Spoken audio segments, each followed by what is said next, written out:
Hey you! You're watching a clip from the DynamiteGizmo Podcast. This is not the full episode, but if you want to see the full episode, make sure to click the link in the description. And remember, like, comment, subscribe. Do it now! Here's the clip. This guy could genuinely be one of the biggest stars in MMA, specifically in the UFC. He has the charisma, he has the hype, he has the love him or hate him energy that just prints money, dude. You're going to talk about Dillon Danis no matter what the fuck is going on with him. But over and over and over again, he finds a way to sabotage himself. And honestly, that might actually be part of the reason why he's so popular. Despite never even stepping foot into a UFC octagon. Every podcast, every interview, every casual conversation, he always circles back to one goal, and that is becoming a UFC champion. That's the mission. That's the obsession. We all thought that dream died after the Khabib-Conor brawl. Dillon basically became public enemy number one overnight. But time passed, tensions cooled, and somehow, here he is again, front row at UFC 322, smiling, waving, back in the atmosphere he's always wanted to be a part of. And if you don't know what I'm leading up to here, well, let me catch you up. This past weekend at UFC 322, Dillon Danis was in the audience. Things actually were looking great for once. He was dapping up GSP. He was chilling with Alex Pereira and Plinio. Just vibing. Then the main card hits. And John Anik, Joe Rogan, and DC are mid-commentary when suddenly Dillon Danis gets into a massive brawl in behind them. And the Muslim Brotherhood just completely swarmed and tackled him, as Dana so eloquently likes to put it. I've got a clip here.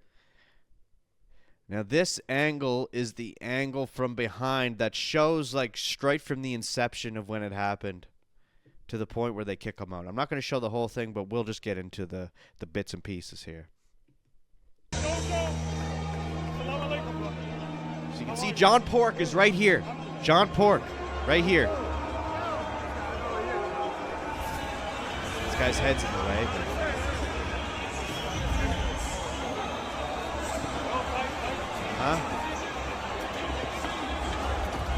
Yep, we're getting chairs involved.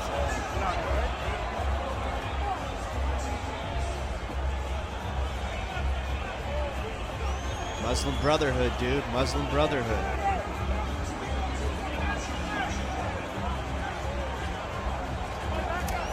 Lots of punches. Chiwiwis makes an appearance for a brief moment, too. Which, I mean, that's basically it. We don't need to show the whole thing. And to this moment, it's still unclear whether Dillon actually started anything. This video makes it look like Chanko, or John Pork, just decided to unload on him out of nowhere. But according to Dana, Dillon was sitting in their seats, and that's what sparked the whole thing. So, who really knows? I don't. But let's hear it from Dana himself. Can you just tell us how disappointed you were to see that and any insight into the fallout? I blame myself for that, actually. They came back and told me right before I walked out for the main card that Dillon Danis was here, and he was moving around sitting in fighter seats and not sitting in his own seat that he had. He had a ticket. And they said, do you want us to throw him out of here? And I said, he has a ticket? And I said, yeah. And, they told me, they said, Masvidal said he's going to fuck him up on sight. And I said, well, where's Masvidal sitting? He said, well, he's 6 or 7 rows away from Masvidal. I said, well, if the guy has a ticket, let him sit in his seat and let him do what he's doing and keep an eye on him. It never even crossed my mind, as stupid as this could be, that the entire Muslim Brotherhood was here tonight in the first 5 rows for Islam. And as soon as it broke out, I was over on the other side, and I go, fuck. I know exactly what that is. I knew it. And, yeah, You will never see Dillon Danis at a UFC fight ever again. Yeah. Can you Yeah, so there you go. So Dana, according to Dana, he was sitting in their seats. I don't know. I think I have another angle here. I do have another angle. So let's check out this other angle. This is from the front. This is the front view. Let's see. Yeah. So you see Chanko just getting some slugs in there. Woo, they're all punching.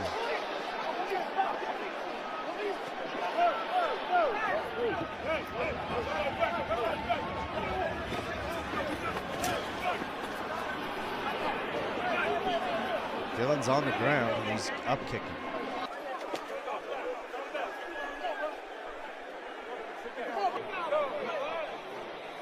Not much damage to Dillon, though.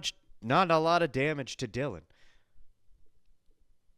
Never usually is. And of course, Dillon Danis is the one who has to face all the repercussions. Again, he's now banned from attending UFC events, and who knows if it's permanent, because I'm sure he was banned after the Khabib incident too. But meanwhile, Chanko and the rest of the Muslim Brotherhood were escorted out as well, but they didn't receive any real punishment besides missing the rest of UFC 322. And remember, Chanko just signed to the UFC after this win in the Dana White Contender Series in the summer. And here they are watching Islam win while they were in their hotel room. I have the clip here.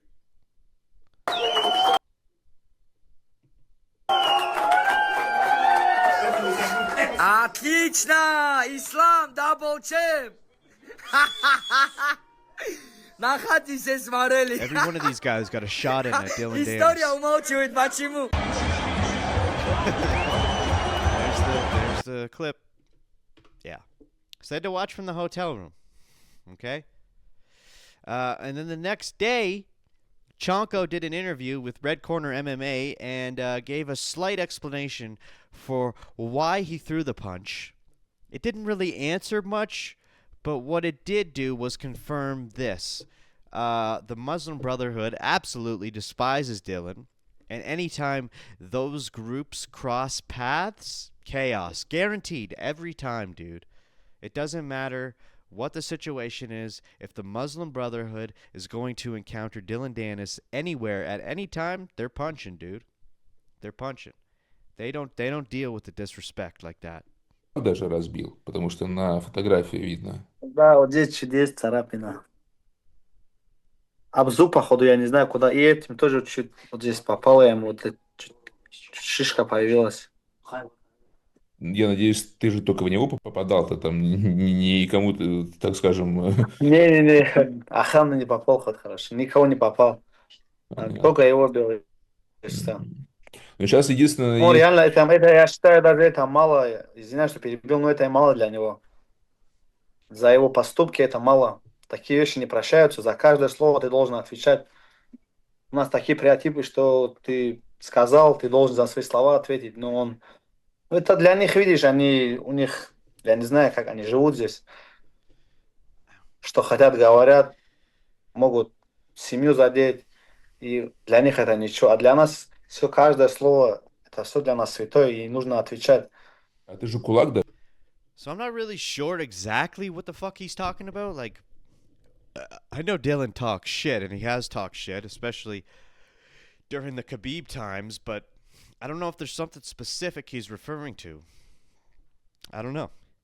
And look, Dillon is hated by a lot of people in and out of MMA. The guy has a real talent for getting under people's skin, like across the board. And honestly, that's exactly why the sport needs him. Someone who adds gasoline to everything. There is nothing I want more right now than Dillon Danis versus Chanko. That fight would sell like crazy in the UFC is what I'm talking about. Okay? Jorge Masvidal was actually at UFC 322 as well. And before the Brotherhood even got near Dillon, Masvidal told Dana that if he sees Danis things are going to go down. But luckily for Masvidal, Chanko got to him first. And I have a clip of Jorge going over that right here. Let me zoom in a little bit. Said he's going to him up on sight. You will never see Dillon Danis at a UFC fight ever again. Peace out, bitch. He did get his ass beat by the Muslim Brotherhood. They stole it from me because I was literally on my way to whoop this motherfucker's ass. They've been sending a couple messages, and I was like, all right, cool. You keep sending these messages, brother. We're going to have to see each other. As I start walking towards my seat from the VIP room, I run into Chanko. I'm like, what's up, man? The police is all over. I go, what happened, brother? And he's like, nah, just chilling, bro. All good. And I see his hands are blood, and I'm like, nah, something happened. What happened with you, man? Look at your hands. He goes, no, all good, bro. A little problem. I took care of it. And I go, all right. So, bam, I took a picture. I keep walking. And as I'm getting closer to the arena, to the stands, the UFC starts coming running at me. You stay right here. Don't move. What just happened? What'd you get into? And they're grabbing me. They're holding me. And I'm like, bro, I just literally got here. Luckily, the UFC always has me with two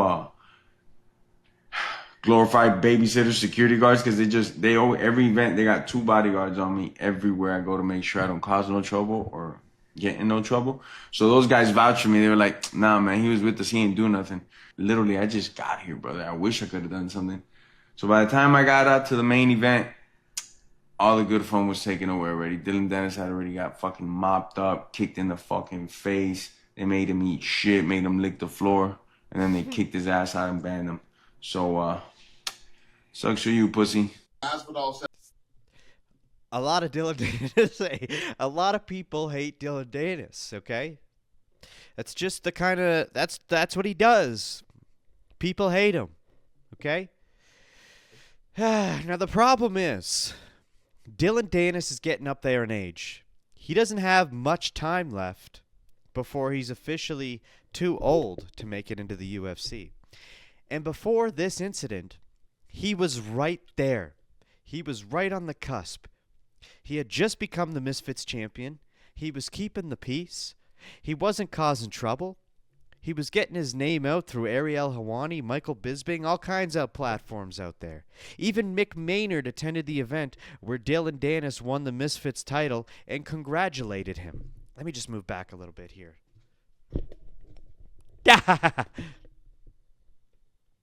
He was this close. And sure, Hunter Campbell declined his offer to go into the Ultimate Fighter because he thought Dillon would be too much of a problem, cause problems. But honestly, what's the issue? As Dana always says, this is the fight game. Shit goes down. If things were squeaky clean all the time, it'd be fucking boring. All right? And at first glance, I looked at the situation and I thought to myself, yep, Dillon's chances are completely done.